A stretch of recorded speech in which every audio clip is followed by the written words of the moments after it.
Today, the School of Theology and Ministry is pleased to host this 15th annual Ministry Renewal Day.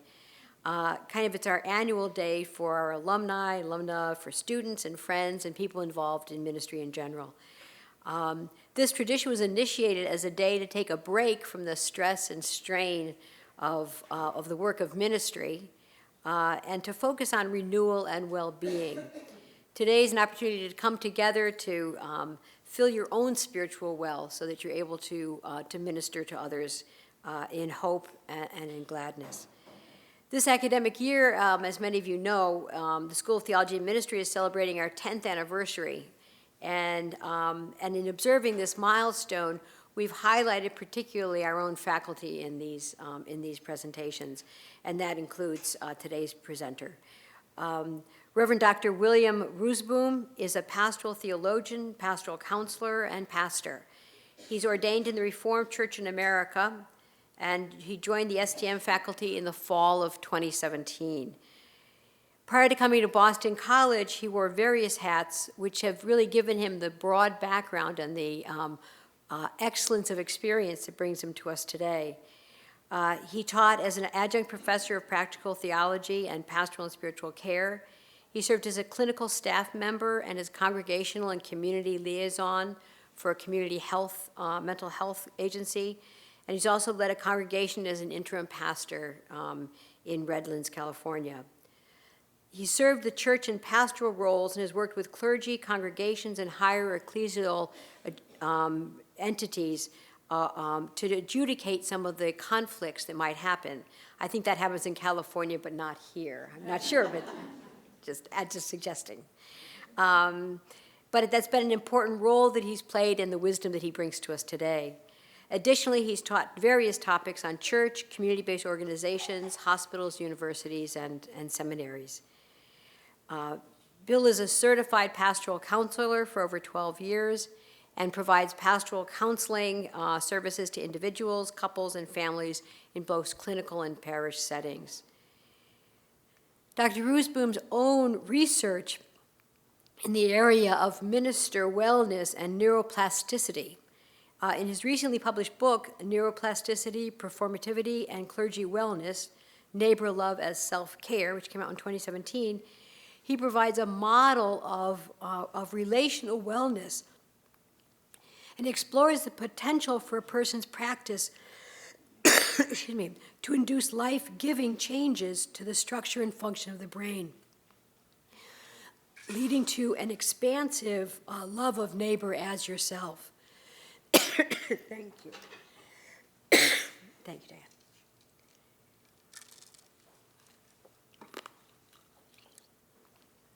The Boston College bookstore has a copy of that book on sale in the back. In addition to that, just a side comment, also available on the back is a CD that was compiled by Anne Marie and includes the last song that we just sang and includes violin with Michael James. So we're excited to have it available to you in the back for sale, so please take a look at that. So Bill is a person of deep commitment to ministry, to pastoral theology, and to counseling. So please welcome Bill Roozeboom leading this ministry day on Love Your Neighbor and Yourself, Practicing Well-Being in Ministry. Bill?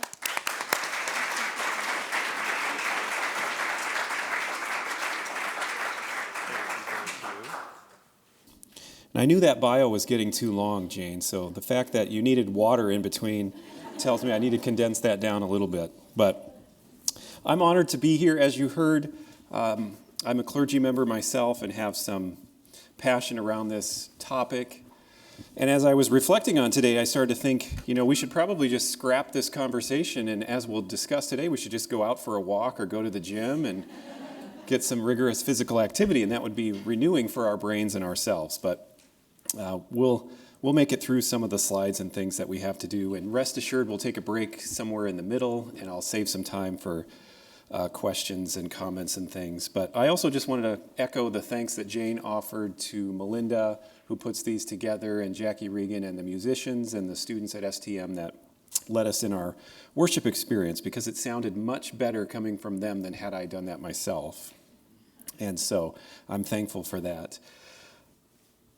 And so as we prepare to look at loving our neighbor as ourself, and we'll talk theologically about what I mean in a few minutes, I wanted just to reflect on pastoral ministry in general, because individuals invite us, clergy members, lay leaders, ecclesiar ministers, into their lives in the most profound, painful, and meaningful moments. And no two experiences are the same. So clergy and faith leaders are asked to be skilled in a multitude of situations and circumstances when the stakes are at their highest. Each situation requires a delicate navigation of competing demands, expectations, relationships, as well as the skilled use of theological reflection, clinical skills and practices, and aspects and capacities of ourself in relationship, all within a public arena of service. Furthermore, if it weren't enough pressure already, we also sense that our work is a vocation, a calling from God, not simply an occupation. Failure would not only be embarrassing and defeating, but it might feel like disappointing God and losing one's calling or purpose in life.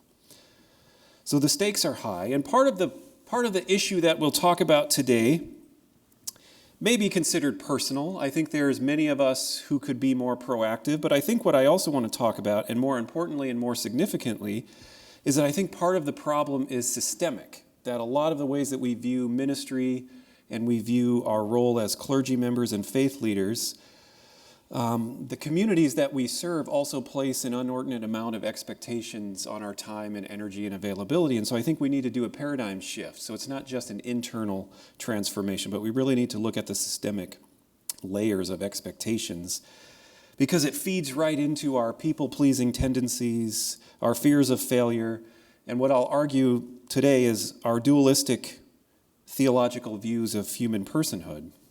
And so we find it difficult to say no. We find it difficult to draw limitations. We find it difficult to believe we're not the Holy Spirit that can't solve every problem. And so later we'll look at the parable of the Good Samaritan and look at what I think Jesus is actually calling us to do as we learn to love our neighbor as ourselves. So that's kind of where we're heading today. And I put a slideshow PowerPoint together because I thought it'd be more interesting if you could look at the screen than just stare at me the whole time. And we may not get through all of it, but I gave you a handout of some of the main highlights that will be available if you didn't pick it up. But after today, if you have other questions or things, you can, feel free to contact me. Here's a general overview of what I hope to do in the next couple of hours. And so initially, we'll look at some of the challenges of clergy and religious life. We'll look at clergy stress, various aspects of that. We'll look at things like compassion fatigue, vicarious trauma, secondary traumatic stress. And then we'll switch more theologically to look at what I think some of the problem is that we need to think more creatively and holistically about ourselves as human persons. And then we'll also note how our brain is actually wired to detect the negative experiences in life. So if you are one of those people who happens to dwell on negative things more than others, you're just like the vast majority of the population, because our brain is built that way to keep us alive and thriving. We'll talk about what that means. Then I wanted to quickly look at what do we mean by wellness holistically and theologically. And then we get to what I consider the really fun stuff, the neuroscience of neuroplasticity and the performative practices of our brain. And that's a mouthful, but really what that means is that every experience that we have, every behavior that we perform, changes the structure and function of our brain. Our brain is constantly adaptive, constantly responding. And if we know how and what practices are more life-giving, then we can actually use that science to our benefit, and we can, what I would say is, induce life-giving neuroplasticity through our regular practices. And we'll look at a wellness model of what those practices are. And if we're not exhausted by then or bored to death, we might be able to do some actual practice of the different areas of wellness. So that's a lot. So we'll see. Like I said, we may not get through every slide or everything on that, but that's where we're headed. So I thought I would frame our discussion with a few case examples that I use in the book just to kind of frame our experience. And if you have felt like these folks, you're not alone. You don't have to raise your hand here, but you could. We love one another and trust one another. So just reflect on a couple of ministry experiences. These are composites of real, actual experiences that people have shared with me as I did research for my dissertation and then subsequently for the book. So Reverend Newton had one of those days when the demands and deadlines exceeded the hours in the day. He tried as best he could to prioritize and balance all of the items which needed his attention, and actually did so fairly well while at the church. However, once he got home, he could not keep it together as all the pressures added up, and he unintentionally blew up at his daughter for no apparent reason. He felt horrible, and it was only after the incident that he realized that he was totally exhausted and not aware of it or how it was affecting him. In reflecting on this encounter, Reverend Newton realized that he had not made time to go to the gym or do anything physical this week. He was making poor nutritional choices, not sleeping well, and had not spent any time in silence in God's presence for months.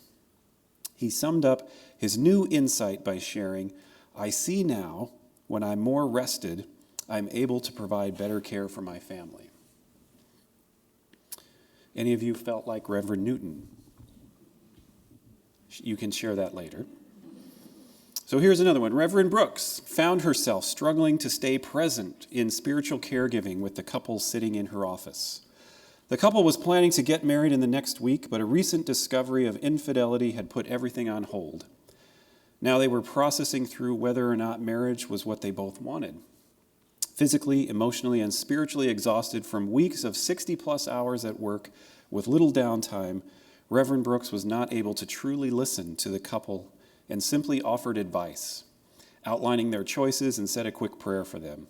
She wished she could have been more present and done more, but simply did not have anything left to offer. Ironically, her doing more actually made the couple feel more confused and hurt than before they came. Yet this time, it was as if their faith, and perhaps even God, let them down when they needed it most. So again, the stakes are high in ministry. And then I pulled out this quote, which we went through at the beginning in our prayer service. You heard little excerpts of this section by Margaret Kornfeld in her book. And so you see that she does a nice job of reminding us that when religion is our job, it can become a habit and lose its freshness. It can become routine. And she says it's dangerous to pray for a living. When counseling others, we can be tempted to live vicariously, etc. So I won't reread the quote. But this is a rhetorical question. Are you in danger? If you're a clergy member or a faith leader, and believe me, I've been there, when you do any sort of spiritual reflection or insight, it's to prepare a message or prepare a Bible study, and then your own actual spiritual soul and self is dry and exhausted and apathetic and so on. And so that's why we need to pay attention to our own well-being.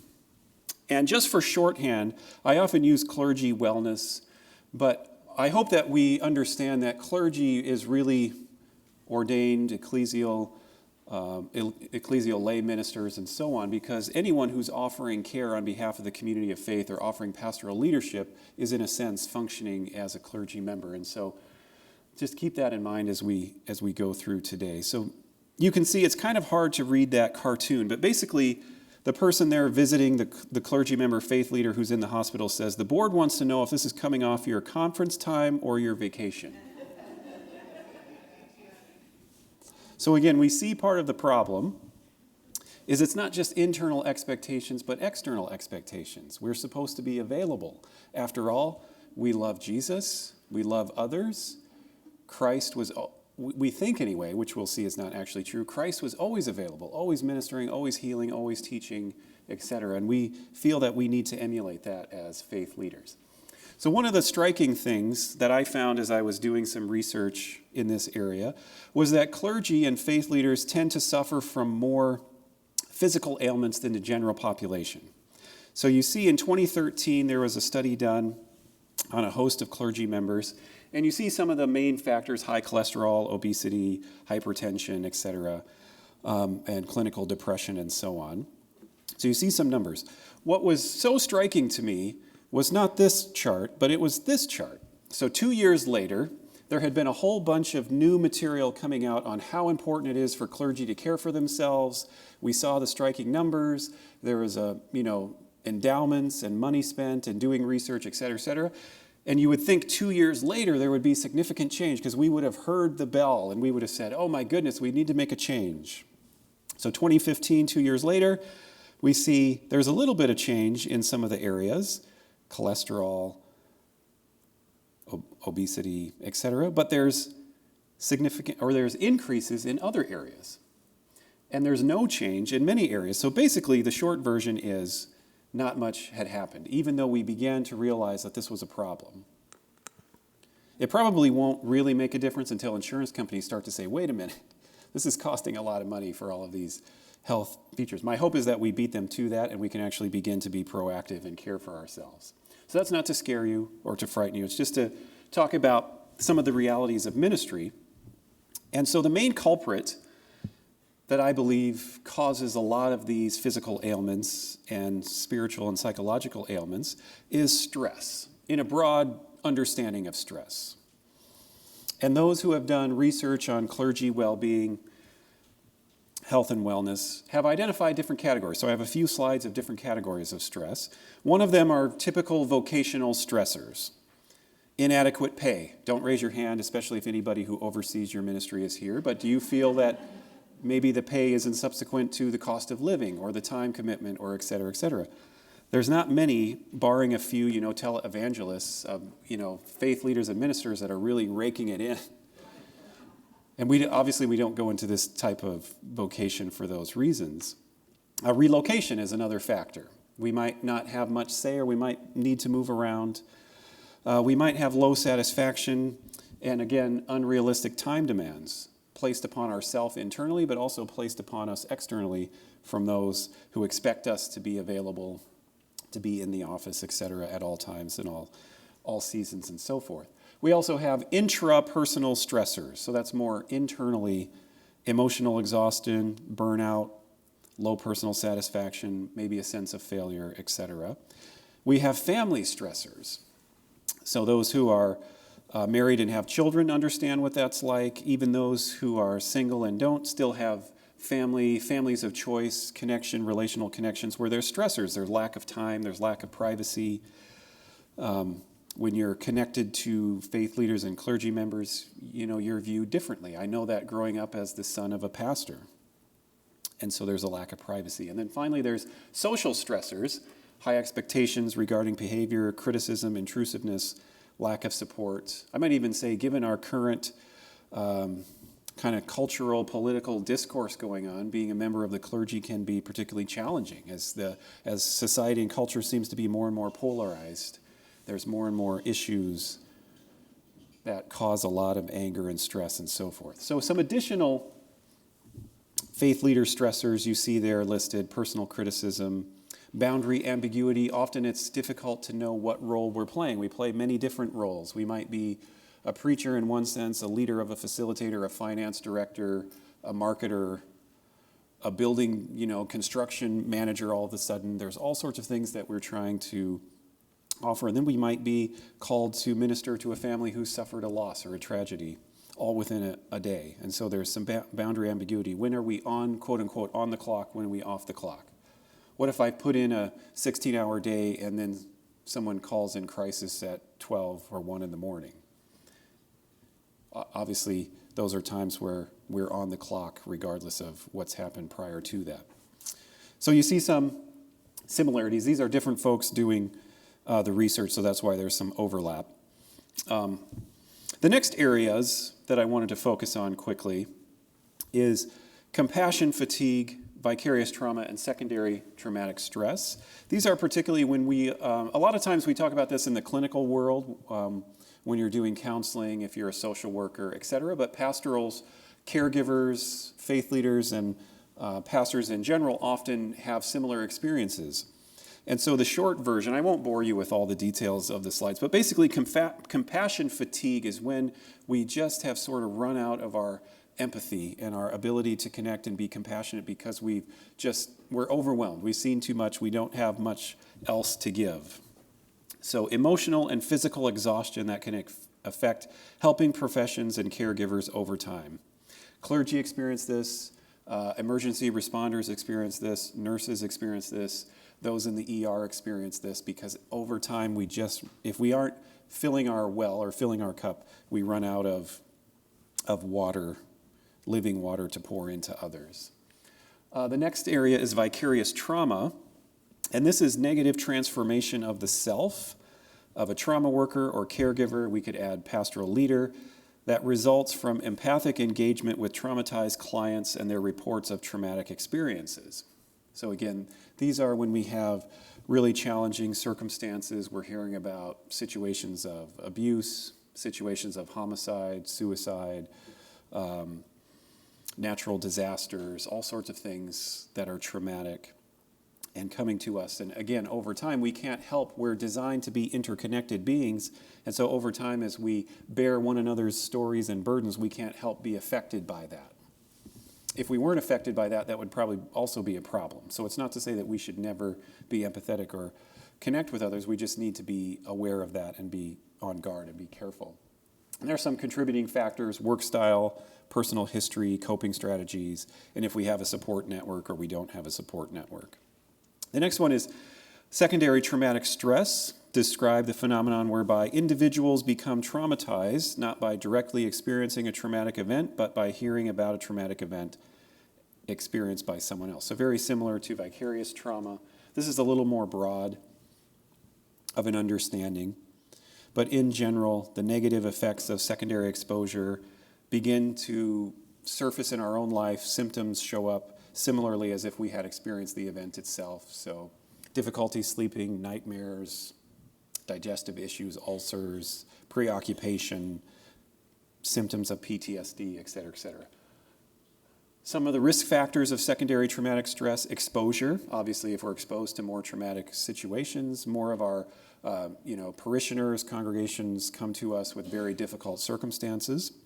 Empathy is a factor, which I already talked about. And then other factors at the bottom you see: age. Younger and inexperienced caregivers are at higher risk. The intensity of the traumatic situations, the length of exposure, and having one's own personal trauma history. So some resilience factors: emotional separation. We'll talk about the self-other differentiation as we look at the Good Samaritan story. What does it mean to be self-differentiated? And then finally, social support and coping skills are ways that we can counteract some of the risk factors of secondary traumatic stress and some of the other stressors. Okay, so I didn't mean to scare you right at the beginning here. Those are all the clinical terms for what the liabilities are of ministry, that if we're not careful, these can bubble up and become overwhelming. So I thought I would take not too long because again, we want to end on time, but maybe 5 minutes. If you want to turn in your tables and just share a little bit about, have you experienced any of those: compassion, fatigue, vicarious trauma, secondary traumatic stress? Or do you feel that maybe you've been exposed to them in some way? And if so, how did you cope with the challenges? What helped you?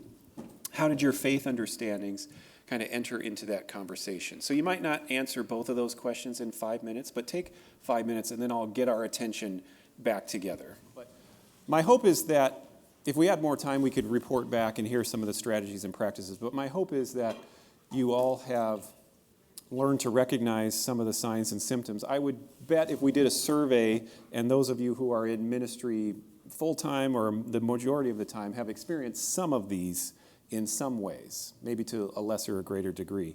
But I'll keep moving forward because we're going to start with some of the bad news, the stresses and liabilities, and we're going to end with the good news and hopeful news. So don't leave at the break. Otherwise you'll be disappointed and depressed. But as we move on, and I got a copy of the handout so I could remember what you have in print. So there you see, I put a few of these slides, again, that are some of the key features. What do we mean by wellness? Because that's what I'm going to argue for, is that I think clergy self-care is really tied to this more holistic understanding of what it means to be well. And as I was reflecting on it in the research, it seemed like we had made some progress. We had moved to a place of thinking about, rather than a compartmentalized understanding of the human person, we had now begun to think of the human person as a whole entity or a whole being. And so we had this new term of wholeness that became popular probably in the 90s or so. And the wholeness idea came from the Hebrew concept of shalom. Wholeness consists of bodily wholeness, mental and emotional functioning, interpersonal reconciliation, spiritual aliveness, this dynamic wholeness of mind, body, spirit, society, and the world, etc., borrowing from Larry Graham's definition in the Dictionary of Pastoral Care and Counseling. But then I began asking, okay, if we're a whole being, what is that? That doesn't actually mean much. What do we? There are some things that maybe are more life-giving as part of our wholeness, and some things that maybe are less life-giving. And so I began to ask, what does bodily wholeness actually mean? And so I argue for a more embodied understanding of wholeness that really takes our physical nature seriously. It's not an accident that God, reached down into the earth, the dust, and breathed life into us, and we have this physical sense. That's not just a container, but it's an important part of us. And so a more nuanced, multi-layered, embodied construction of our well-being means that we are more attentive to our embodied whole self as we're interconnected with self, others, and gods. We also pay attention to that our embodied self has an agentic performative capacity, which we'll understand. I call that performativity, which means that as we live and move and have our being in our bodies, it constructs our identity over time. The behaviors and the practices that we do are not just sort of movements, but they actually then become us. And so through our movements, we perform and construct our identity. We have the ability to regulate and integrate the communication of the embodied system. So when we get to the neuroscience piece, one of the main arguments that I make is that our brain actually works in both directions, top down, from the prefrontal cortex all the way down through our spinal cord and out to the extremities, but it also works bottom up, and we need to pay attention to that, because a lot of the research in theology and neuroscience, and it's great stuff, a lot of folks have been doing it, but what I found is it seemed unidirectional. It was talking about how mindfulness practices, prayer and meditation and silence and so on are really helpful for us, and it's true. They are really helpful for us, and that's part of a wellness model. But that was also one direction of the conversation. I began to wonder, well, what about the ways that the information flows upwards, our intuition, our bodily wisdom, that sort of innate sense of knowing where we have a gut sense. I imagine many of you in your prayerful discernment have sensed the Spirit of God speaking to you, but you might not have had rational, logical language to describe it, but you just knew something. To me, that's our embodied, intuitive wisdom speaking. So we need to pay attention to that. And then if we take our body seriously, we need to pay attention to our physical well-being, practices of hygiene, of adequate sleep, adequate rest, adequate nourishment, etc. Meaningful connections and relationships because we're interconnected. A capacity for empathic encounters with others, which actually leads into an enduring connection of the capacity to love and care for others really flows out of the capacity to love and care for ourself. So love our neighbor as ourself. I take that more literally. And then the ongoing pursuit of living abundantly. And we're already whole, but we might not be wholly well, if that makes sense. So that's some of the important things that I think of when I think about wellness as opposed to wholeness. And so here is more of a rhetorical assessment, and I put this in your handout so you can take time, leave here, post it on your refrigerator or in your office, and just ask yourself, am I in tune with myself? Am I aware of how others perceive me? How am I nourishing myself, et cetera? So you can see the bullet points there, a way of kind of taking a self-inventory. And here's another one.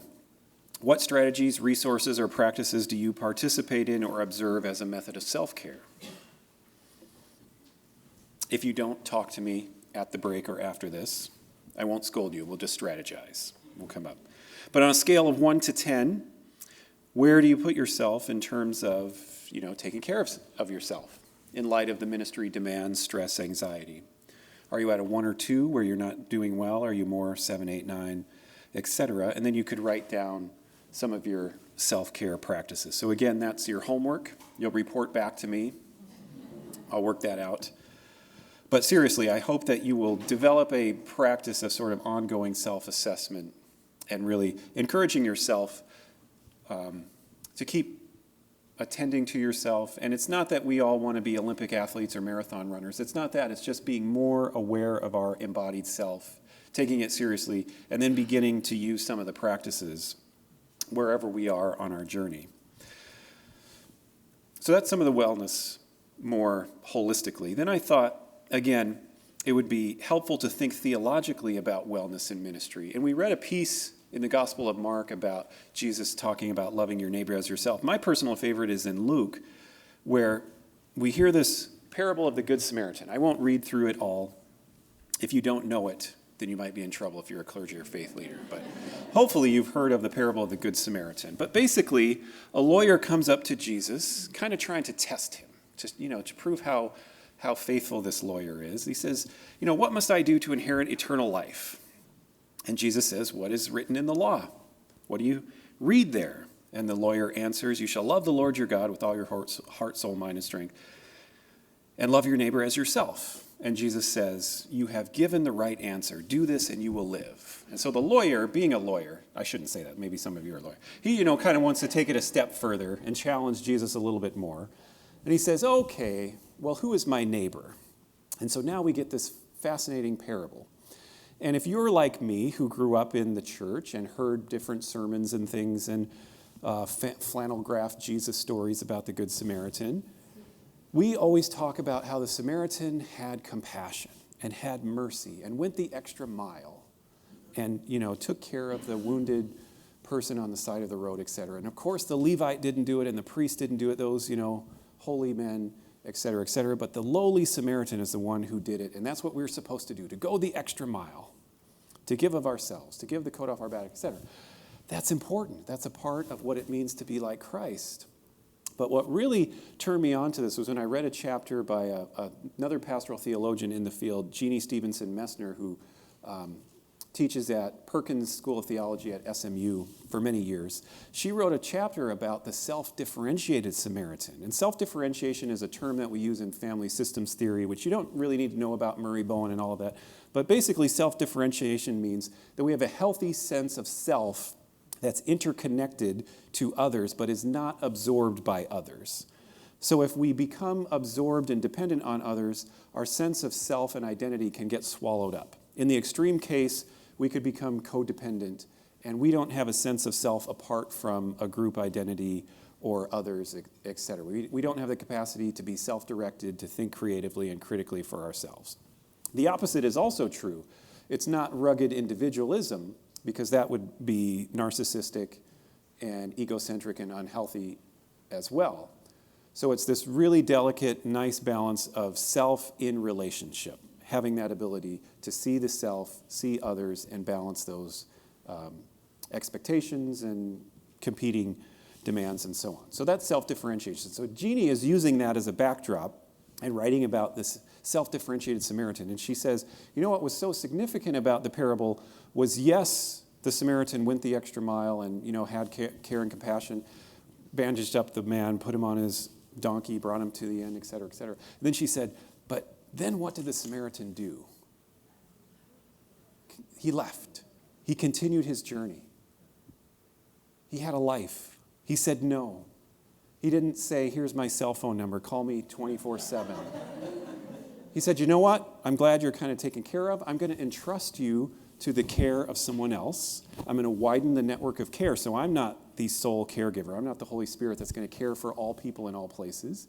I'm one of many laborers in the vineyard. I'm going to entrust you to another caregiver and ultimately to the care of God. And I'm going to go on vacation, or I'm going to go home and see my family, or I'm going to go to the gym and exercise because that's important. And I think we need to take that seriously. And then Jesus said, which of these do you think was a neighbor to the man? Of course, the one who showed mercy on him. And then Jesus says, go and do likewise. I don't think that's an accident. And if we couple that with the great commandment, love the Lord your God with all that you are and love your neighbor as yourself, what I see is a threefold model of Christian love that Christ is calling us to. Often in the church, we have maybe two of the three down. We love God, we love others, and the self is kind of an add-on. Or we love self too much, and we love God, and then we're kind of narcissistic and we don't love our neighbor. But really, we need all three of those, or we could even say some might even love neighbors and self and maybe not love God as much. So really, we need all three of them working in concert together, balancing each other out, and they all sort of mutually inform one another, that when we love God, we understand the depth of God's love for us, the covenant extended to us. Then we love as we've been loved.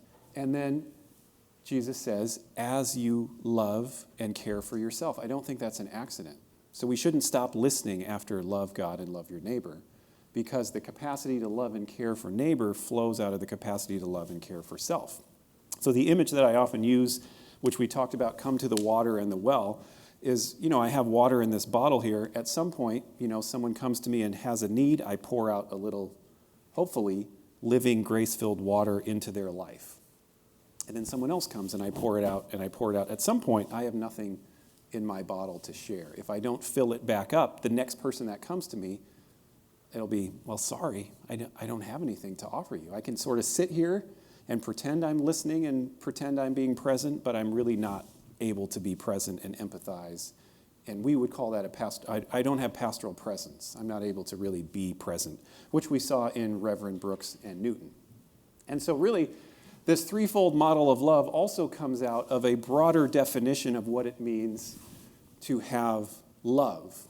And in Scripture, we often focus on agape, God's self-sacrificial love. The greatest, at least in my learning and seminary education, we always use the kenosis hymn, the Philippians 2 hymn of Christ emptying himself, pouring himself out for others on the cross as the ideal of Christian love, which is self-sacrificial service, which again, that's helpful to a certain extent. Then at some point, that becomes too much. We cross a threshold of diminishing returns where we've given of ourself, there's no self left to give. And then we have to expand our understanding of love. And there's another term in Scripture that's called caritas.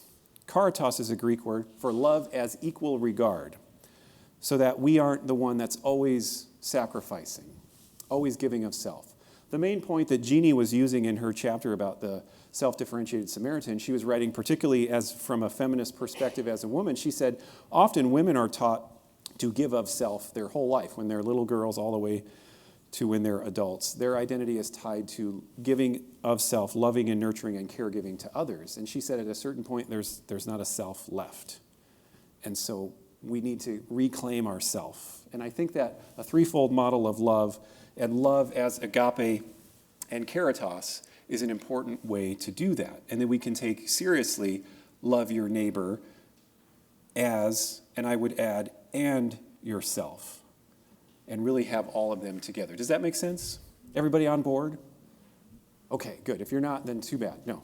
What's the name of that theologian, that woman who reflected on the Good Samaritan? Her name is Jeannie Stevenson Messner. Messner is spelled Moessner. And you could find that in an older book. There's a newer book called Images of Pastoral Care by Robert Dykstra, where that chapter is sort of redone in that book also. Mm-hmm. I would love to take credit for it myself, but I'm borrowing from her. Okay, so we have that. We have this model of wellness. We have this model of self-differentiated love of neighbor and self. And then I think, well, what is the problem? Why don't we actually live that out as clergy and faith leaders? I think one of the main problems is we have a lingering dualism in our understandings of self. The theological term is theological anthropology. That's just basically how we think about human persons theologically. And the lingering dualism comes from sort of philosophical underpinnings, theological misconceptions, and what one theologian calls a valuing up and a valuing down. And this is particularly in the West. And so we ignore or downplay physical embodiment because we tend to value stoic, rational, logical thought as sort of the highest ideal. Many of you have been in a meeting and someone offers a suggestion, and someone else who maybe is more animated or emotional offers another suggestion, and everybody says, they're a little too emotional. This rational, sort of reserved, logical thought must be more truthful because they're not so emotional. But what neuroscience will teach us is it's impossible for us to have a rational, logical thought aside from our embodied self. Our brain function as a whole interconnected. I call it an embodied ecosystem. So there's no such thing as removed rational, logical thought. It's more sort of the philosophical underpinnings that we have that Fernandez calls pristine logic, that we somehow believe there is objective, value-free logic out there, which really is a misnomer. But anyway, another thing that I think we misunderstand is our nature. We often think that the formula is, soul plus body, and Wendell Berry does a nice job of saying, actually, it's soul equals the dust plus the breath. So our body is not a physical container for our true essence, which is our soul, but really the dust that we were created out. So our physical embodiment, what makes us human is the life, the Spirit of God, the Ruach that God breathed into us, that animated us and brought us into life. All of us, mind, body, soul, etc. So that's the formula for human personhood, is the dust plus the breath. And so it embodied a soul and became a soul. So all of us, if we had more time, there's books that have been written on theological anthropology and so on. But I want to get to the fun stuff of neuroscience. Okay, so that's a little bit on wellness. Now the third part that I want to do, and then we'll take a break probably in 5 minutes or so, is now begin to look at the brain anatomy and stress. Because we talked about how clergy have an exorbitant amount of stressors, we have expectations placed on us, et cetera, et cetera. And so we also need to know how our brain functions and how we're wired to detect stress. And so what we'll see is there are some important parts. And really quickly, the prefrontal cortex is the main part behind our forehead. You see it listed there. The hippocampus is part for our memory. That's more in the middle part. The amygdala, the thalamus is there. The amygdala and the autonomic nervous system, the bottom two there, are what we'll spend a lot of time on with the stress response.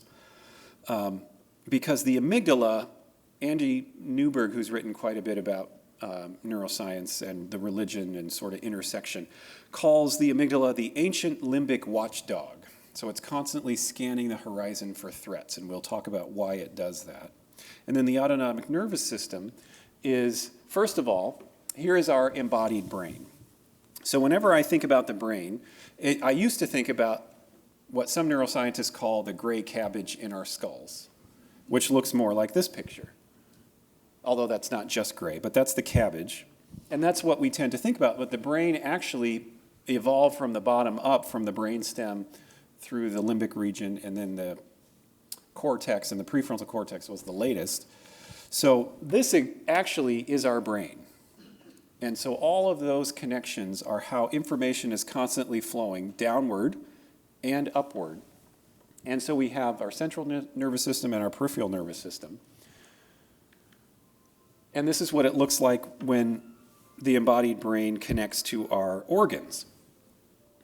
So again, you see our body keeps functioning because information and communication is flowing. Fortunately, it doesn't take our prefrontal cortex, which is kind of the area of higher thinking, critical thinking, problem solving. Some call it the command center of the brain, which is what makes us as human beings different from other species, is that we really have those language skills, et cetera. Although some mammals, dolphins, elephants, et cetera, are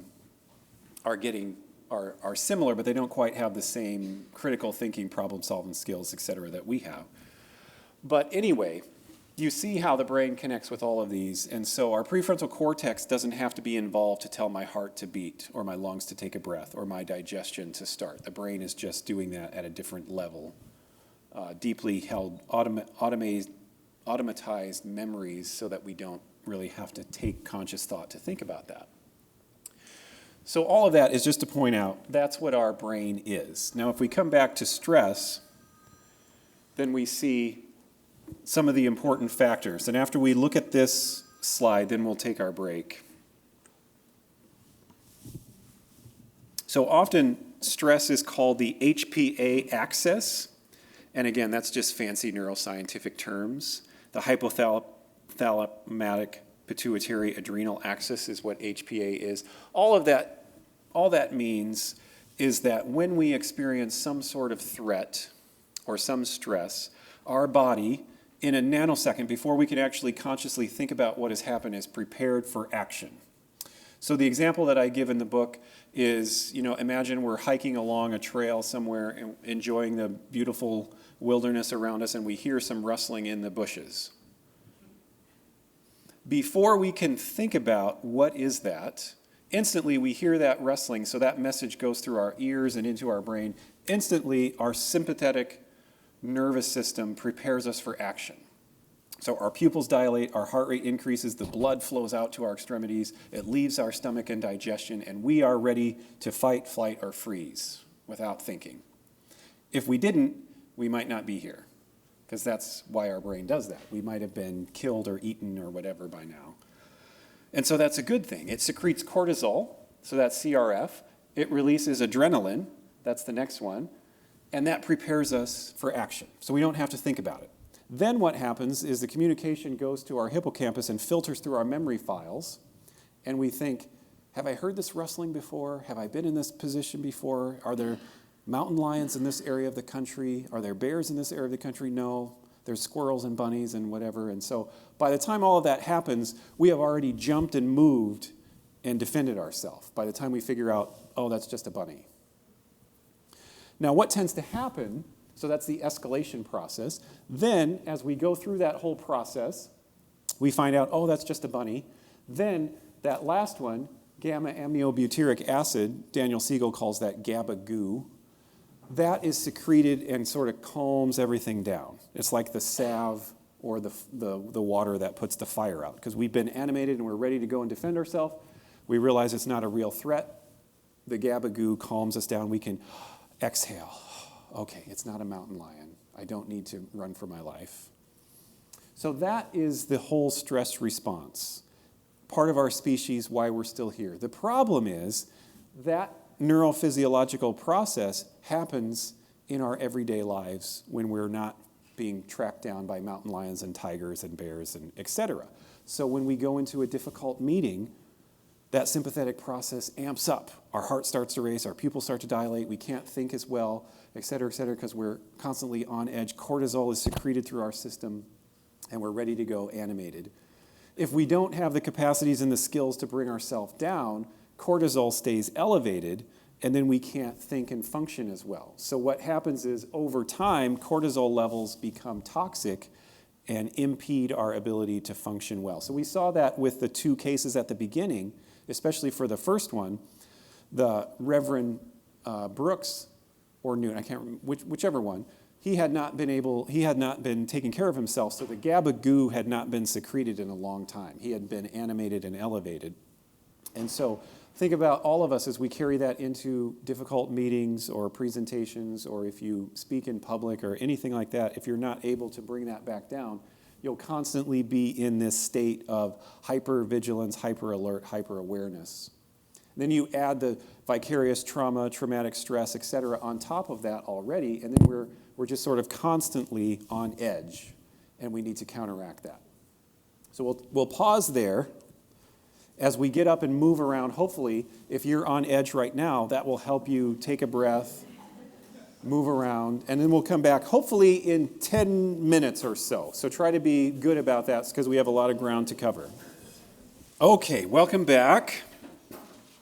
Everyone seems more relaxed and less stressed, which is good.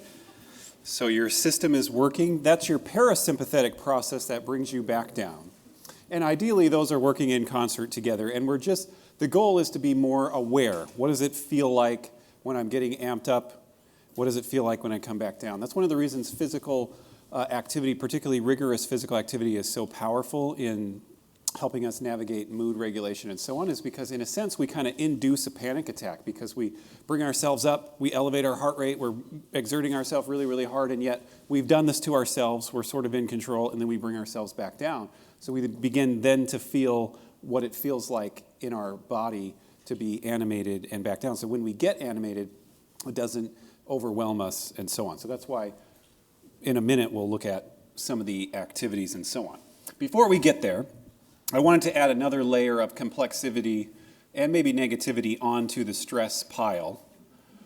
Because the other thing that I mentioned earlier about our brain is that as it's constantly scanning the horizon for threats, it skews towards the negative. Because again, that was for our survival. So if I hear the rustling in the bushes as I'm hiking along, and my brain doesn't scan towards the negative and automatically might think that's a mountain lion, if it is a mountain lion, I might not be here. So my brain will begin with, oh my goodness, that's a mountain lion.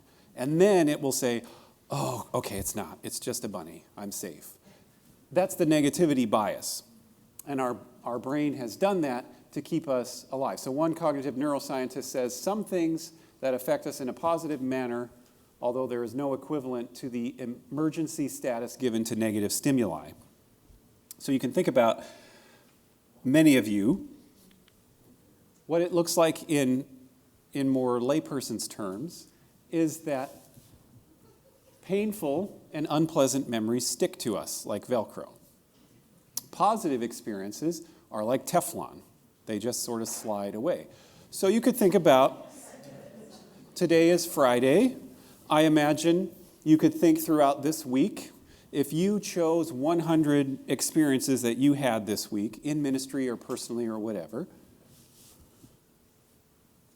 what one comes to mind as you think about 100 experiences? I imagine if there's something that happened negatively to you, that rises to the surface. That becomes the one that you focus on, you dwell on, you stress about, etc., you lose sleep on. Mind you, you've forgotten that there were 99 positive experiences, and we go home and or in our ministry feeling defeated and so on, and self-critical and so on.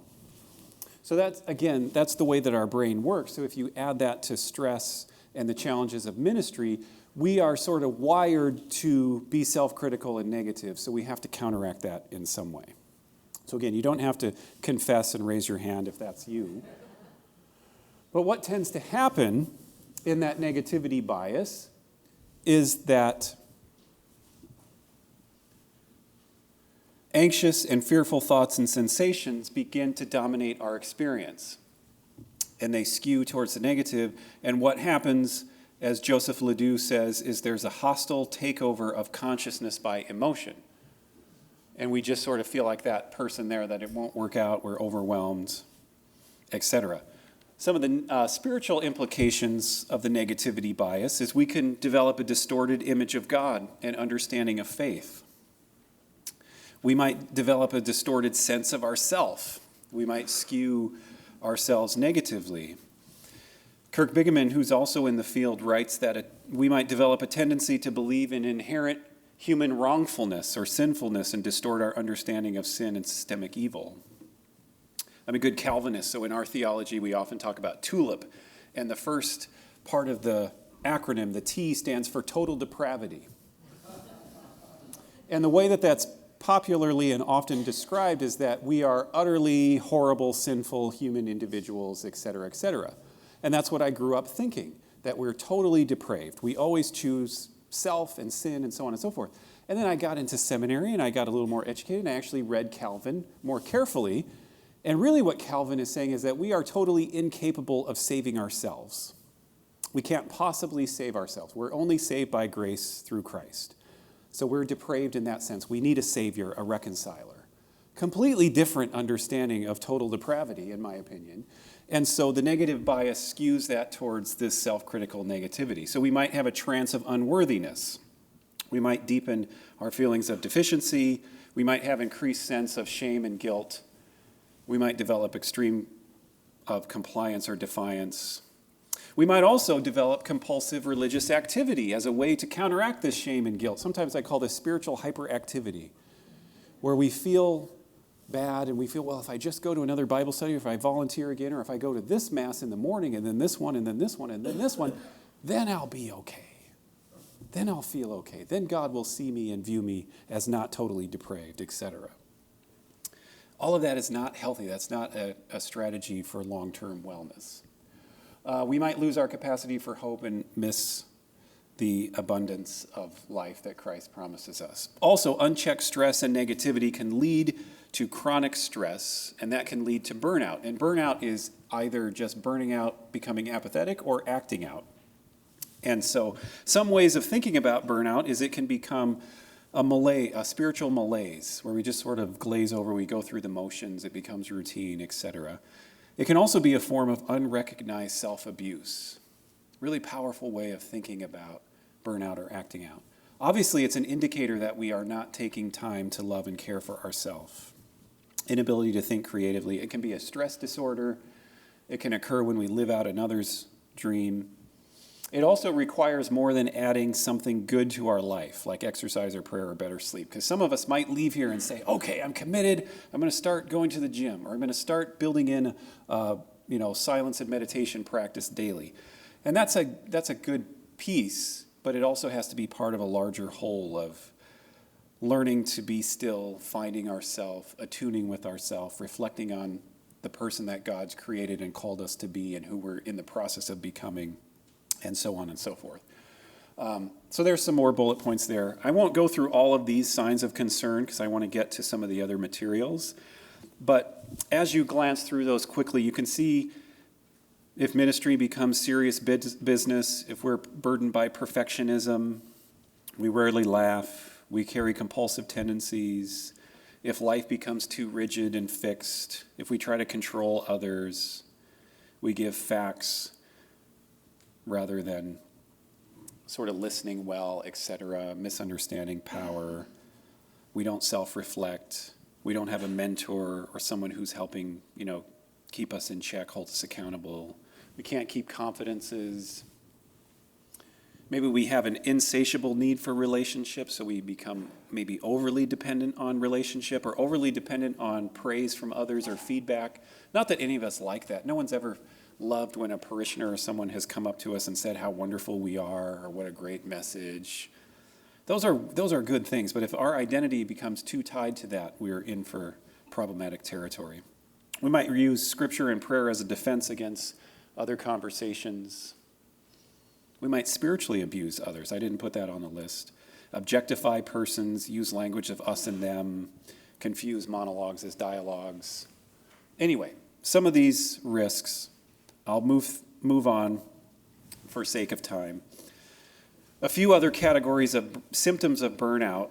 Jim Poling has highlighted these 5 areas of sexualizing, demonizing, injuring, guilting, and controlling. And you see some bullet points of each of those areas. So I often present these as caution or indicator lights. In your car, if you're driving along and some sort of light comes on the dash, that's a signal, I need to check this out. It could be the same here. If one of these areas is popping up in your life, it doesn't mean drive to the nearest, psychiatrist or counselor's office. It just means maybe I need to pay attention to this. Maybe this is becoming an area of concern that I need to be aware of. Again, you don't necessarily, if we had time, I'd just make you confess at your tables and say, yep, I've done all 5, or I'm struggling. You don't have to do that, because mostly it's self-reflective. It's how am I staying in touch and in tune with myself? So this last little framework before we switch to how do we respond to stress is one that comes out of the Trauma Resiliency Institute and some others. And basically, it looks at life and uses this graph or graphic. And so basically, life kind of has ebbs and flows. And most of us, as long as we have some capacity to respond, we have some good self-care practices, we have a good network of social support, when we have some stressors and it bumps up, it's not that big of a deal. What can happen in chronic stress is that we can get bumped out of that window of resilience. So now all of a sudden our capacities to respond exceed the demands that are placed upon us, and we feel overwhelmed, either on the high end of overwhelmed or the low end of feeling overwhelmed. And the low end is more depressive type symptoms, feeling sad, isolated, apathetic, lethargic, numb, etc. Just as dangerous as feeling manic and irritable and angry and amped up and that sort of thing. So ideally, what we do, look at that wonderful graphic design. I wish I could do better, but basically, if we can take our window of resilience and widen it, then hopefully, very rarely will we experience something in life where we get bumped, let me go back one, where we get bumped out. Because our window is so wide that even if we face a new diagnosis of a medical condition, or a new tragedy, or a new whatever, if our window is wide enough, hopefully we'll still have the capacity to respond and we won't feel overwhelmed and so on. Does that make sense? So what I'm hoping to do through practices of wellness, responding to stress and challenge, is learning how to widen our window of resilience so that we become more and more resilient. The way that we do that is we love and care for ourselves as we love and care for our neighbor. So first of all, the brain, again, is so fascinating that it's so complex and so interconnected that we have millions and millions and millions of neurons and neural connections and so on. That as I began reading this, at first I felt overwhelmed because not only do we have all of these, points of connections, it's basically what neurons do, they connect to one another, that the way that they connect can vary significantly, anywhere from, I think the neuroscientists say, up to 10,000 different ways of each neuron connecting together based on, are we tired, are we not tired, are we hungry, are we not hungry, are we in this context or that context, etc. All of that shapes how the brain functions together. In light of that, it's pretty fascinating and amazing that we tend to operate fairly smoothly. So one of the most significant pieces of this research that got me really excited about it was neuroplasticity. And the foundation of neuroplasticity is known as Hebb's postulate, which he was a Canadian neuroscientist. And what he found is that neurons that fire together wire together. Basically, neurons that connect, as they reconnect over and over and over, they begin to develop more efficient, effective pathways. So that becomes the default. And so in our life, we do things over and over and over. We just develop them as we call them habits or a routine, etc. We don't really have to think about it anymore because it's just automatized in our brain, in our system. And so often the way that I think about that is if there was a grassy area where the grass is overgrown, the first time we walk through that area, it might take a little bit of navigation, a little bit of time. And then over time, if we keep going through that over and over and over, pretty soon there'll be a pathway. There'll be a rut where we just sort of fall into it without thinking about it. That's the same way that our brain works.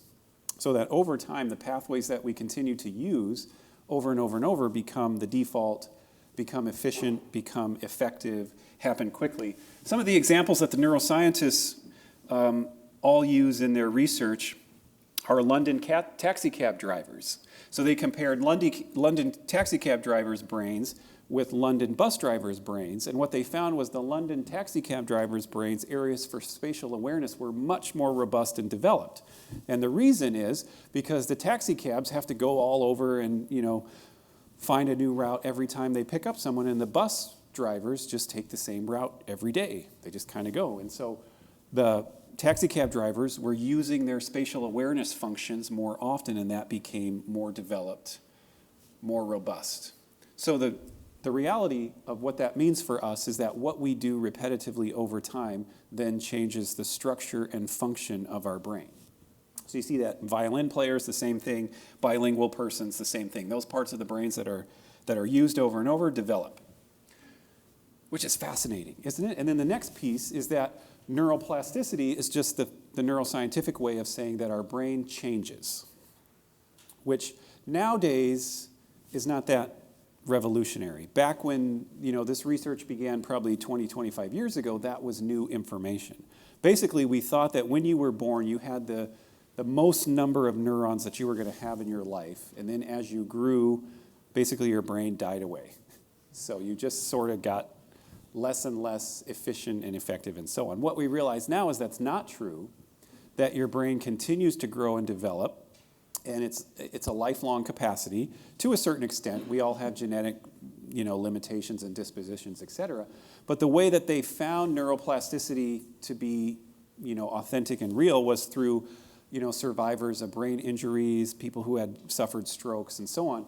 They found that while the capacity might not return back to its original level, there would be some capacity that would return. The brain would rewire itself around the damaged area to be able to speak again or to do some function again, which again was revolutionary. That was brand new science back when that was occurring. And so our practices, our behaviors shape the structure and function of the brain. One way of describing this that John Rady, who's one of the co-authors of the books back there, Spark, describes it in a different one of his books, is that basically this, I'll just paraphrase what he's saying. Basically, he's saying that the brain is not, this passive cabbage. It's not a computer that executes input and output, but that we, to the extent that our genes allow it, can actively shape the way that our brains develop throughout the course of our lives. Experiences, thoughts, actions, and emotions actually change the structure of our brain. By viewing our brain as a muscle that can be weakened or strengthened, we can exercise our ability to determine who we become. So I put the little weight there, because when we think about physical activity and exercise, we often think, well, of course, that's a no-brainer. If I go to the gym, no pun intended, maybe pun intended. But if I go to the gym, I start exercising, I start lifting weights, my muscles are going to change. They're going to adapt. Well, the brain is no different. If we start using the brain in new ways, it will adapt and change and grow and become healthier. So some of the popular ways that we see this now throughout our culture is any store you go through. I was just in the airport, go through the airport, what do you see? Brain games. Sudoku, puzzles, et cetera, because what they found is that this is very effective for those, particularly people who are maybe on the track for dementia or Alzheimer's or so on. If we can start earlier with these brain activities and keeping people fit, their brains fit, then we can reduce the instances of Alzheimer's and dementia and so on. One of the, I didn't put it in the slideshow, but one of the studies that proved this really effectively is called the NUN study, the N-U-N NUN. So the sisters of Notre Dame in Mankato, Minnesota.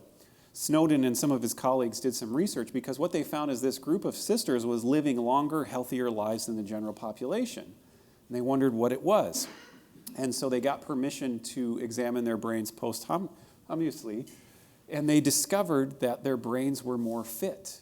And they then further discovered that part of the reason their brains were more fit is that they had developed a lifestyle that was conducive to brain fitness. So they had debates, they kept reading, they kept intellectually stimulated in addition to their regular religious practices, living, closer to nature and gardening and so on and so forth.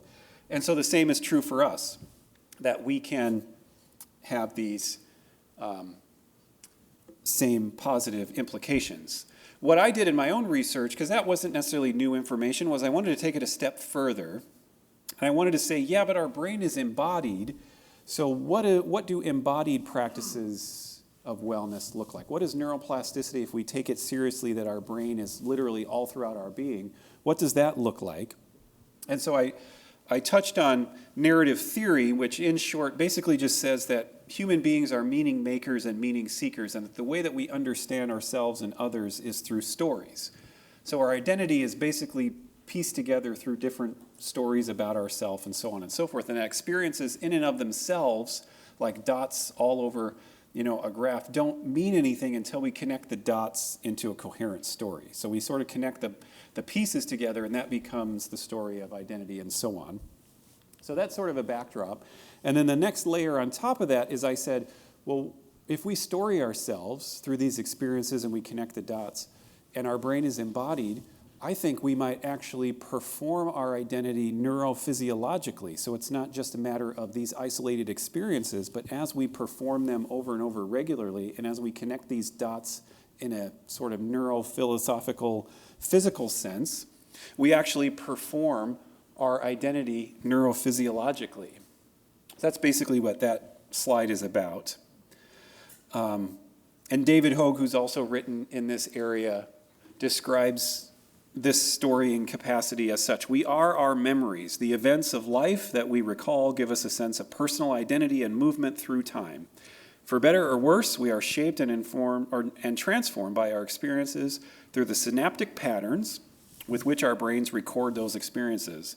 As we recall the stories that have brought us to any given moment in time, we are both rediscovering and proclaiming, and I would add performing, who we are, particularly as we think about moving our bodies. So all of that leads to what I mentioned earlier about this bi-directional storying capacity, so that we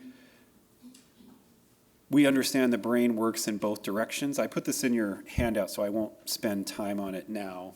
But really, the wellness model that I'm suggesting takes that bi-directionality seriously. And so based on that and interviews with clergy and faith leaders and reading and research and so on, I developed a wellness model. And so it has these 5 areas, and then there'll be an integrating force that's being called forth by God. So the areas are attunement, which is the intentional focus, attention of self, inwardly, learning capacities for self-reflection, learning to pay attention to our whole self, our embodied self, our physical sensations, our thoughts, emotions, and so on. Nourishment is not just physical nourishment, what we eat and so on and so forth, but it's spiritual nourishment, intellectual nourishment, emotional, psychological nourishment. What are the things that we're doing that are vital, that sort of fuel us, that help us keep going? Movement and physical activity, of course, is a dominant piece of the bottom-up bidirectional processing. The most profound way that we can produce neuroplasticity and neurogenesis just means grow new neurons is through our physical activity and exercise. Rest and renewal, of course, is important as part of wellness. And then finally, meaningful relationships, that we are interconnected. So here's what it looks like in a chart form. And ideally, this diagram would be more three-dimensional, and it would move and be fluid. So I would love it if all of those circles were more like little blobs, and they would ebb and flow, and they would move. Because I didn't want to produce another pie chart. Every wellness model I had seen was just a big pie chart. And every one had, 30% here, 30% here, 30% here. I thought, well, life is often not that simplistic. I said, well, what if our areas of wellness were more fluid and they could move and adapt? And so when I'm in graduate school, maybe my intellectual nourishment area is much bigger and my other areas are a little bit smaller in that moment. And then when I move to a different phase in life, another area maybe bubbles up a little bit more and these other areas adjust. More like a liquid kaleidoscope model is what I would love for that to do. So if any of you are graphic designers, talk to me and help me make that three-dimensional.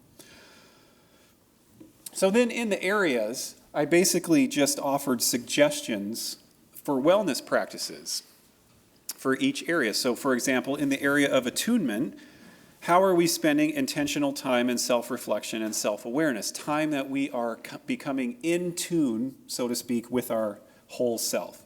So some suggestions are spending 20 to 30 minutes in contemplative thought and prayer, using rhythmic breathing and paying attention to our bodily sensations. What does it feel like as I take a breath in? What does it feel like as I exhale? What does it feel like as I sit in this chair, as I move through the world and life in general? And the goal is simply to become mindful of our whole being, reflecting on what it means to be created in the image of God. What does it mean to be interconnected with all living creatures in the cosmos? Pray the Examen or the Rosary. Use focus attention exercises. Learn to notice and track sensations in your body. So again, these are just suggestions. You could expand this list, modify this list, etc. Nourishment, again, all the different areas of how are we nourishing ourselves. We pay attention to what we're putting into our bodies, physically, emotionally, psychologically. We choose, healthier food options, appropriate numbers of calories, etc. We hydrate ourselves, we limit alcohol, etc. But we also nourish ourselves spiritually. What do we do that is life-giving for us. Maybe today is a spiritual renewal for you. If you're folks who are leading worship in your regular, corporate worship practices, then what are you doing outside of that that's spiritually enriching and nourishing? Because I know when I'm serving as a pastor, if I preach the sermon on a Sunday, that can't count as my spiritual nourishment. If it does, I'm, destined to act out or burn out at some point because I need something else that's nourishing, where I can show up and be a worshiper rather than just being a presider or a leader. What am I doing to keep myself intellectually nourished? Am I reading widely? Am I having, conversation? Am I going to some ongoing learning something? Could be taking one of the courses that Jane was talking about here. Am I paying attention to my relational nourishment? Am I spending time? For me, I tend to get lost in my own thoughts and busyness and so on and so forth. So for me, one practice of wellness is committing to being more nourishing relationships more, so connecting more. Maybe I have to make it an intention to be proactive and schedule coffee or lunch with someone, because that might otherwise get lost in the midst of my life. Physical activity and movement, of course, is really powerful. So this is not just exercise, because a lot of times when people hear the word exercise, they just groan and they hate it, etc. So it doesn't have to be go to the gym and etc. I mean, the more that you get your heart rate elevated and you kind of force your body to respond, because basically what you're doing is you're pumping oxygenated blood through your system. And as we saw, your brain is all through your system. So more oxygenated blood through your system and through your brain is going to function more healthfully. You're going to secrete cortisol. You're going to secrete GABA goo, etc. So all of that is good stuff. But if you hate exercise, then it could be yoga, tai chi, gardening, hiking, anything that is sort of moving yourself, taking a dance class, taking a martial arts class, going for a walk.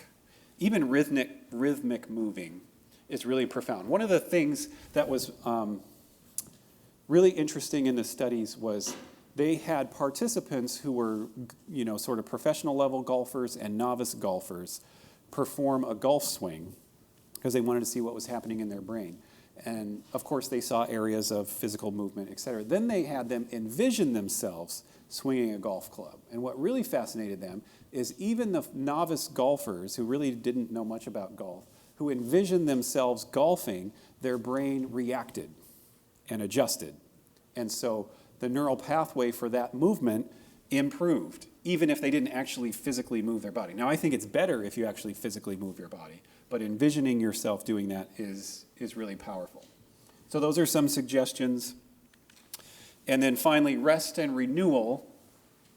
Well, not finally, there's one more. So rest and renewal, of course, practicing Sabbath, drawing healthy boundaries, having limitations, turning your personal technology off, maybe not checking, having a Sabbath from email and text and so on, sleeping at least 8 hours.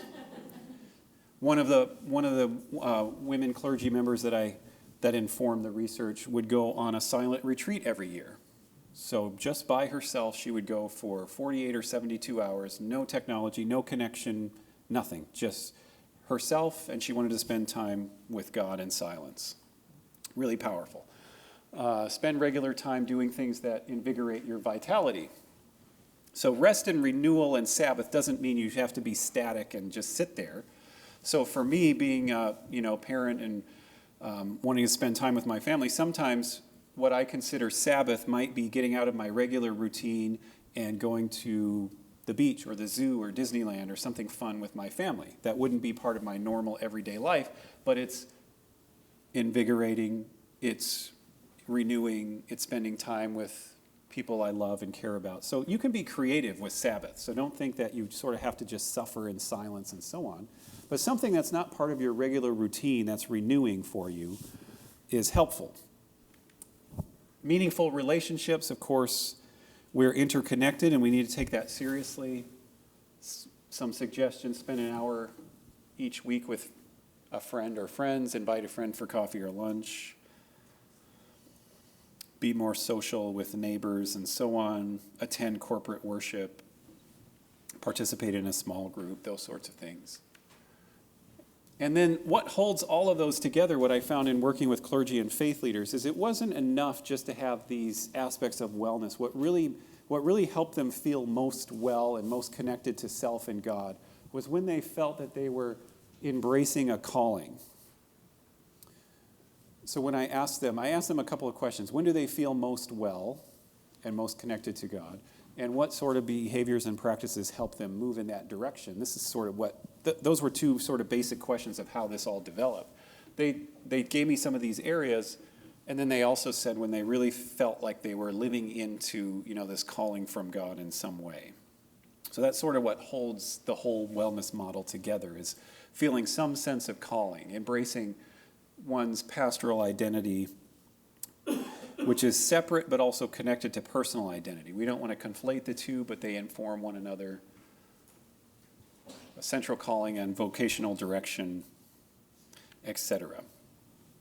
So then some of the pastoral theological connections, before I save some time for questions, is I think if we take this seriously and we and sort of live out this model, we come up with these three things that help us rethink human persons and rethink our understanding of health and well-being as clergy and faith leaders. First, we have a multi-layered embodied ontology. So we just understand ourselves differently. We see ourselves as complex, multi-layered embodied beings. We also have this interconnected relationality, and we understand a transformative, performative capacity that we have. So basically, we just reclaim our embodied self. I don't need to repeat that as the first one. The second one is that we take our intra-relationality and interrelationality seriously and see that those are interconnected in powerful ways. The neuroscience for this is called mirror neurons and empathy, or mirror neural networks, which maybe you've heard about. And basically what this describes is that our brains are so interconnected that we are in the constant process of recreating the experience of others in us. That's why we call it mirroring. And the way that they discovered this was a group of Italian researchers, and they were studying macaque monkeys. And so they had a monkey in, their research lab who had the skull cap on, and they were monitoring the monkey's brain, et cetera, et cetera. They were having the monkey perform different things. But what happened was they had taken a break in between the studies, and there was a researcher sitting at a table and a monkey sitting at a table, and the researcher reached for a bowl of peanuts and ate one. The monkey didn't move. The monkey observed this behavior, but the monkey's brain lit up as if the monkey had reached out and grabbed a peanut and ate it. And the researchers were fascinated. They said, but how did this occur? The monkey didn't do anything. It was just sitting there. And then, of course, over time, they recreated this experience, and they found that our brains have this capacity to mirror the experience of others. And so we think that that's sort of the neuroscientific roots of how we empathize with others, that our brain is constantly doing this. That's why we talk about emotional contagion. So if you go to a group at a party or at your table, if everybody was jovial and laughing, someone had just said a joke, and you walked up, you would feel lighter. You might even smile without realizing it because everybody's smiling at you. The same is true if you walked up and someone had just shared horrific, horrible news, and everybody was sort of down and you just felt the weight of that. We all know what that feels like. That's our brain mirroring the experience of that, which again is just the neuroscience that reminds me, love your neighbor and yourself. You're interconnected in those ways. We need to take that seriously. And there's an enduring connection. As we love and care for self, we increase our capacity to love and care for neighbor. As we love and care for ourselves, we pour into our life's cup, then we're able to pour out. We become a conduit of grace, is the way that I like to think about it. If we're not a conduit, it kind of backs up and gets stunk like a swamp. It's kind of stinky. We need to be a conduit to let that flow through us, beginning with love of self, love of neighbor, love of God, etc. And then ultimately, it leads to these two, which I think is what it really comes down to, is that this is profoundly hopeful. What I love about neuroplasticity is that no one is ever stuck or static, regardless of any trauma, abuse, history, horrific, past experiences, etc. The fact that our ongoing behaviors, repetitive ongoing practices, change the structure and function of the brain, which ultimately will change the structure and function of the self, means that we can change our trajectory. Maybe not our entire personality, but we can always change our trajectory for what we sense God calling us to, for a hope-filled future. Hope is sort of what propels us forward. And we realize theologically that God is out in front of us calling us forth. And when we find hope and we move in that direction, we participate in that liberative love that God has offered to us in the world. And it leads to transformation, hopefully, personally, corporately. And then we have this enduring connection of neighbor love and self-love. We talked about the threefold model. We talked about how they're connected together and the self-differentiated Samaritan. So if we had more time, what we would do is then maybe do some of the practices. But I think for today, you have the handout that has the practices suggested. And so I want to give some time, even though maybe we'll have to go maybe 5 minutes after if we save some time for questions and responses. But I think I'll end there and then see if anyone has any questions, or maybe we could discern how long we want to go, or do you want to kind of help me keep track of that? Do we have enough time for maybe a table conversation for a couple minutes and then see if there's any questions, or should we go right to? Okay, let's go right to, so you have to be bold, and remember you're being videotaped. So filter through, remember attuning with yourself, kind of thinking through. But if you have a question, reflection, either for me or just in general, yeah, feel free, and there'll be a mic that we can send around.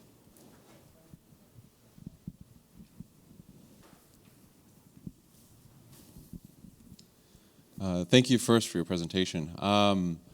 My question is really, we were talking about how like neural pathways, you can sort of train good habits into them and they run more streamlined. But what happens when you have a series of bad habits and those bad habits have been streamlined in ministry? How can people sort of undo those? Yeah. Right, yes, good question. I would say, I think what happens in addiction is neuroplasticity towards the negative. That becomes the default, and that just becomes sort of the way that the brain wires in that direction. There's a reward system and so on and so forth. So I think what we do in situations of maybe less than life-giving practices is we go back to thinking about, let me back up one, that we need to change the trajectory. So if someone is, that's the wrong direction. If someone is maybe skewing towards more destructive practices, knowing that the brain has then become the default, then we have to even more so counteract that and create a new default pattern, or even multiple patterns, knowing that it will be, it'll take a little bit of time and we need to be proactive and intentional. So the other way that I think about wellness is that it's more of a lifestyle that we just build in, not waiting for things to happen and then react. Okay, I'm getting stressed, so now I'm going to start practicing these wellness practices. We just do it knowing that life will be challenging and stressful and so on. And then hopefully over time, that becomes the new default. That's what the neuroscience says, is that over time, the brain will adjust its structure and function in this way. So if our regular practices are life-giving, then our brain will adjust in that way. Good question, though. Yeah.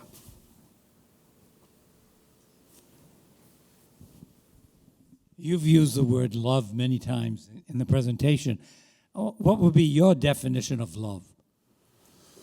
Oh, that's a good question. Well, I think there's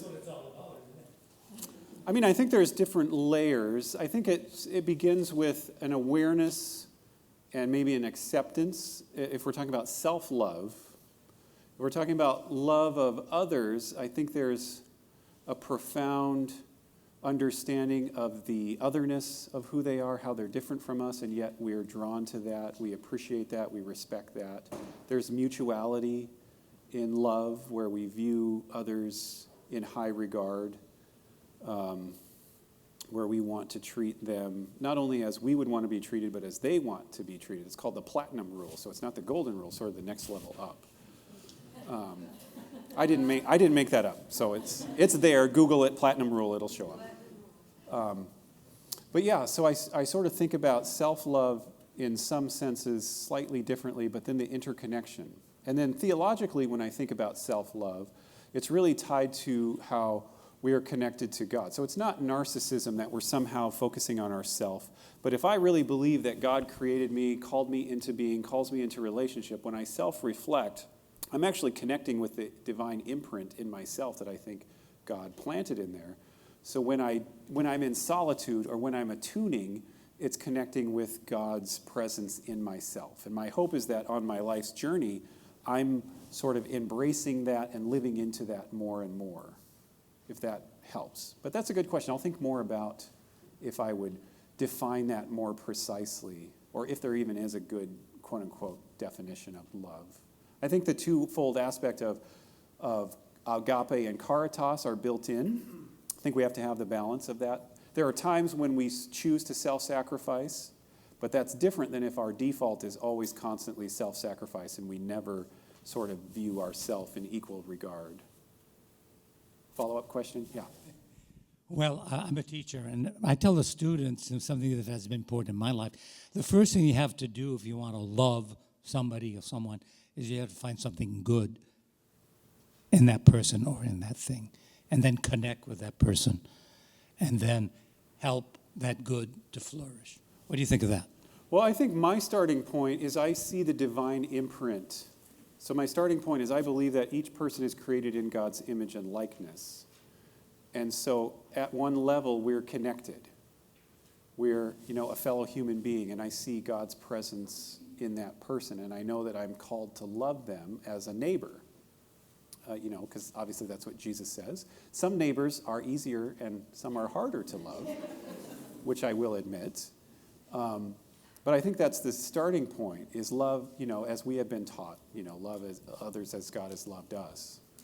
And I guess seeing something. Empathy for me is when I can sort of try as best I can to understand where they're coming from. I can never know completely, and it's not to make a comparison that somehow we're similar, but it's can I understand where they're coming from, how they understand themselves, how they understand their purpose in life or a sense of calling. But anyway, I'll leave it at that just in case there are maybe one or two other questions to see. Yeah.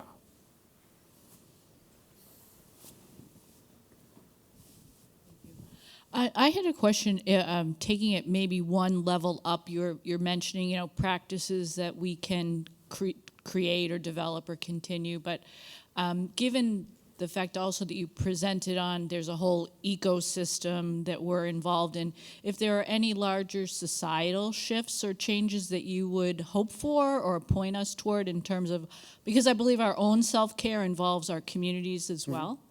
Yeah, great question. In a different presentation, I did talk about extending it to corporate wellness practices. I didn't fit them in here just because I knew we would be short on time. But I think if we take meaningful relationships seriously, we have to think more broadly about our relationship to our communities. And there are communal practices that can be life-giving and some that are less life-giving. So it can be corporate worship together. It can be dialogues together. It can be maybe even protesting and marching together in a way. Finding solidarity in communities, I think, is powerful.